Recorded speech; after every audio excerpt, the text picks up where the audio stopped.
And China has also weighed in on the matter. It's promised to implement and safeguard the Iran nuclear deal. Here's Geng Shuang from the Chinese Foreign Ministry. At the moment, safeguarding the integrity and seriousness of the Joint Comprehensive Plan of Action is helpful to uphold the current international non-proliferation regime. It also helps promote peace and stability in the Middle East. All parties should strengthen dialogue and coordination, settle the disputes properly, and perform their obligations consistently. China will maintain close talks with relevant parties objectively and fairly. It will also continue to implement and safeguard the JCPOA. Well, let's get you some perspective now on these developments. I'm joined in studio by Professor Masharia Monene, an international relations expert and lecturer at the United States International University here in Nairobi. Professor, there has been a lot of reaction to the announcement made by Donald Trump yesterday, a lot of concern and chorus of condemnation, particularly from Europe, with some predicting that this could be the beginning of a confrontation. In your view, do you think Africa, and particularly North Africa, will be severely affected by the impact or implications of Trump's announcement? First, I think there are some concerns, and there should be some concerns, because all it means is that the United States cannot be trusted on anything. And it appears as if what is at issue is not so much Iran as an attempt by Trump to dismantle everything associated with Obama. That's what it is.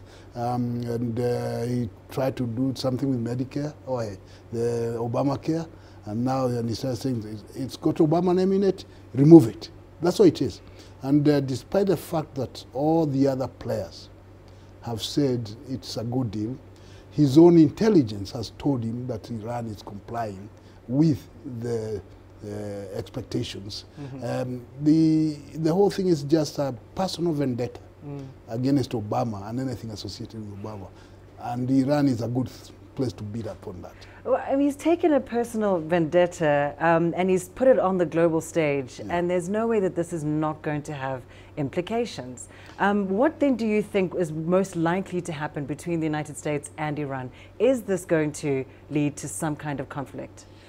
There might be a few people that may be interested in having some escalated confrontation. I think the cooler heads will prevail. We have already noted that all the other players, the other 5 signatories, not just the United States, are for the continuation of the deal. And they're saying they are not going to violate their own commitment, which means since President Trump said that he's going to require other people to go along with his desire, the confrontation that we might see may be with the other allies, the French, the Germans, the British. We've seen that the Chinese have also said this is rubbish because they are not going to follow Trump. So he's alone in that sense.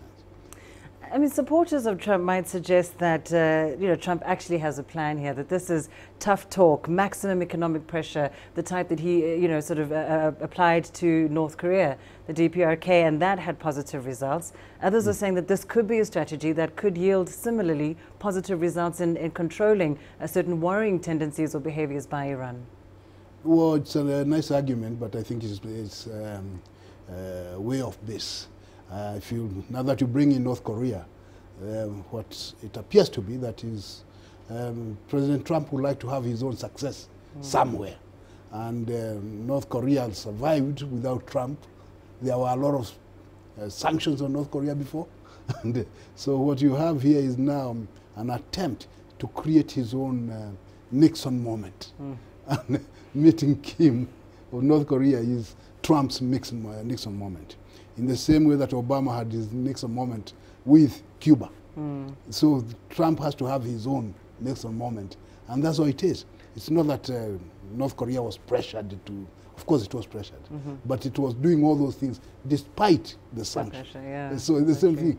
And even Iran, it had been doing these things despite the sanctions.